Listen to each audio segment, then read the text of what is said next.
Kejaksaan Agung telah menetapkan mantan Kepala BGN itu sebagai tersangka bersama dua mantan wakilnya, yakni Sony Sanjaya dan Lodewijk Pusung. Ketiganya diseret dalam pusaran skandal yang semakin hari semakin membuka kotak Pandora, menelanjangi betapa sistematis dan beraninya praktik korupsi yang bercokol di tubuh lembaga yang baru seumur jagung ini. Apa yang dilakukan Dadan bukan sekedar penyimpangan administratif. Modus yang digunakan adalah mengondisikan verifikasi portal kemitraan Satuan Pelayanan Pemenuhan Gizi serta melakukan intervensi dan penggelembungan harga pada berbagai proyek pengadaan barang dan jasa di BGN. Artinya dari hulu hingga ke hilir, dari pintu masuk mitra hingga pengadaan operasional bagi SPPG, tangan Dadan dan kroninya menjangkau setiap celah yang bisa menghasilkan keuntungan pribadi. Ini bukan lagi sekedar penyalahgunaan wewenang.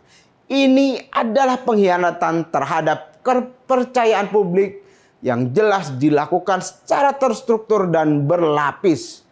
Mengkhianati anak-anak yang harusnya menerima makan bergizi, mengkhianati investasi swasta yang masuk dengan itikat baik, dan mengkhianati program yang menjadi taruhan besar reputasi pemerintahan Prabowo di mata publik.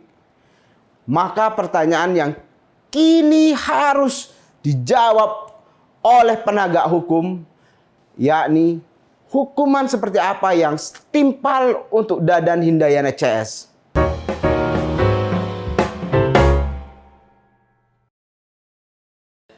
Halo Sobat Media Indonesia, berjumpa lagi dalam The Editors.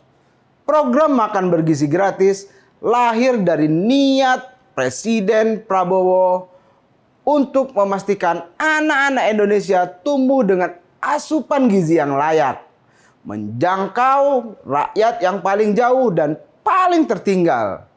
Namun di tangan orang-orang yang harusnya menjadi pengawalnya, program itu justru diubah menjadi ladang pungutan, mesin markup, dan skema penghisapan uang negara yang dilakukan secara terstruktur. Disinilah nama Dadan Hindayana tercatat dengan tinta yang tak akan mudah dihapus dari sejarah kelam birokrasi makan bergizi gratis. Kejaksaan Agung telah menetapkan mantan Kepala BGN itu sebagai tersangka bersama dua mantan wakilnya, yakni Sony Sanjaya dan Lodewijk Pusung. Ketiganya diseret dalam pusaran skandal yang semakin hari semakin membuka kotak Pandora, menelanjangi betapa sistematis dan beraninya praktik korupsi yang bercokol di tubuh lembaga yang baru seumur jagung ini. Apa yang dilakukan Dadan bukan sekedar penyimpangan administratif. Modus yang digunakan adalah mengondisikan verifikasi portal kemitraan Satuan Pelayanan Pemenuhan Gizi serta melakukan intervensi dan penggelembungan harga pada berbagai proyek pengadaan barang dan jasa di BGN. Artinya dari hulu hingga ke hilir, dari pintu masuk mitra hingga pengadaan operasional bagi SPPG, tangan Dadan dan kroninya menjangkau setiap celah yang bisa menghasilkan keuntungan pribadi. Modus ini dilakukan dengan cara mengintervensi pejabat pembuat komitmen agar menyusun kerangka acuan kerja proyek pengadaan yang tidak sesuai dengan kebutuhan real di lapangan. Ada juga jual beli titik SPPG menjadi pintu pertama kejahatan yang dilakukan oleh Dadan ini. Siapa yang membayar, dia yang akan mendapat titik. Bahkan ada juga yang sudah membayar tapi tak mendapat titik.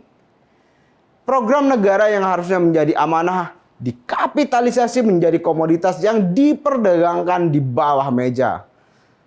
Kemudian ada skandal motor listrik yang nilainya membuat kepala rakyat ini pusing. Pengadaan 21.801 unit motor listrik untuk program MBG diduga terjadi penggelembungan anggaran senilai lebih dari 1 triliun.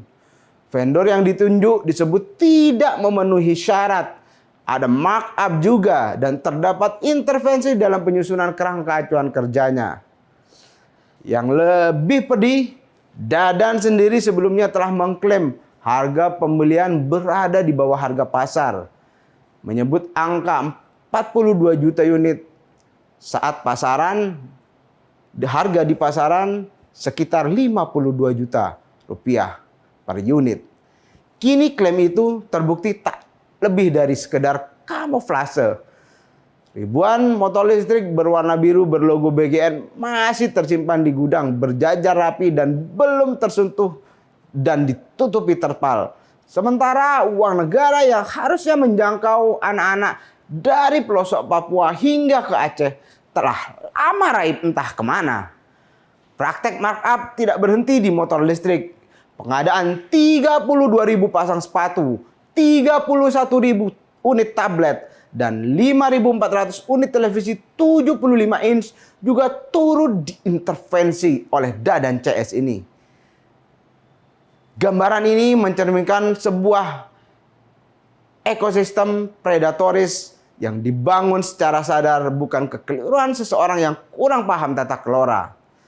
Dadan jelas memanfaatkan proyek-proyek pengadaan ini untuk keuntungan pribadi dan juga mungkin kroninya. Dan kini satu lapisan kekacauan carut-marut yang baru mulai mencuat ke permukaan, semakin memperkuat kesimpulan bahwa yang terjadi di bagian adalah kejahatan berlapis yang melampaui korupsi pengadaan biasa.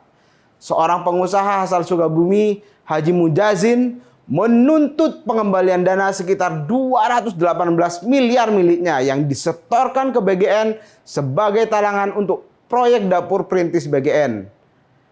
Dana itu dibayarkan secara bertahap berdasarkan nota kesepahaman yang ditandatangani bersama dengan mantan wakil kepala BGN saat itu, Lodewijk Pusung, yang juga terlibat dalam kasus ini. Namun janji BGN untuk menyerahkan pengelolaan 97 titik SPPG mandiri tak pernah terrealisasi.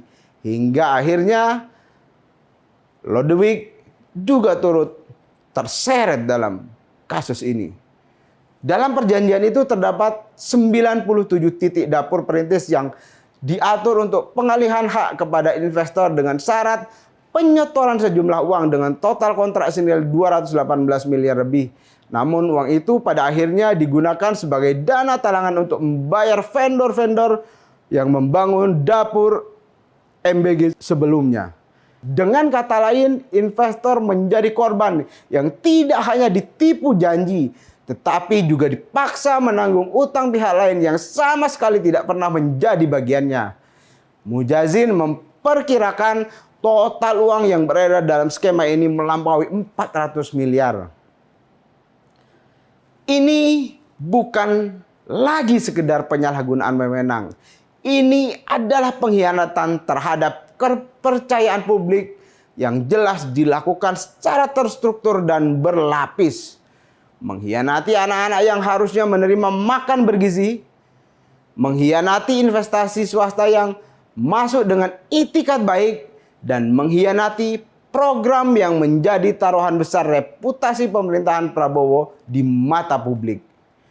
Maka pertanyaan yang kini harus dijawab oleh penegak hukum, yakni hukuman seperti apa yang setimpal untuk Dadan Hindayana CS. Tentu dalam menjawab pertanyaan ini, penegak hukum baik itu kejaksaan ataupun hakim di pengadilan nantinya tidak boleh setengah hati untuk lakukan penegakan hukum ini. Jika nilai kerugian negara dalam kasus markup motor listrik saja sudah mencapai nilai proyek 1 triliun, belum terhitung pengadaan barang lainnya dan uang investor yang terbengkalai, maka hukuman yang layak, yang paling maksimal yang disediakan undang-undang adalah ancaman hukum maksimal 20 tahun. Kejaksaan Agung harus memastikan bahwa tuntutan yang dibawa ke meja persidangan ini tidak menyia-nyiakan upaya momentum untuk memberikan efek jera kepada para pencoleng-pencoleng duit rakyat ini.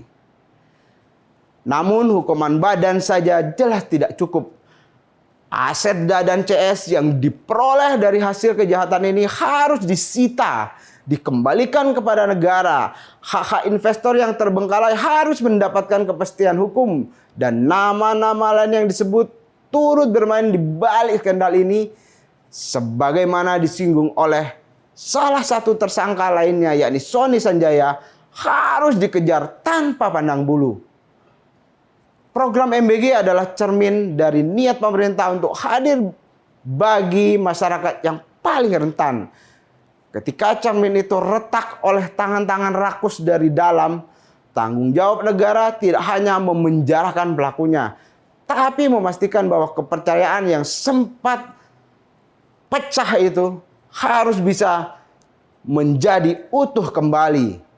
Dan pemulihan kepercayaan hanya mungkin terjadi bila hukuman yang dijatuhkan berbicara lebih keras daripada kejahatan yang telah dilakukan oleh Dadan CS.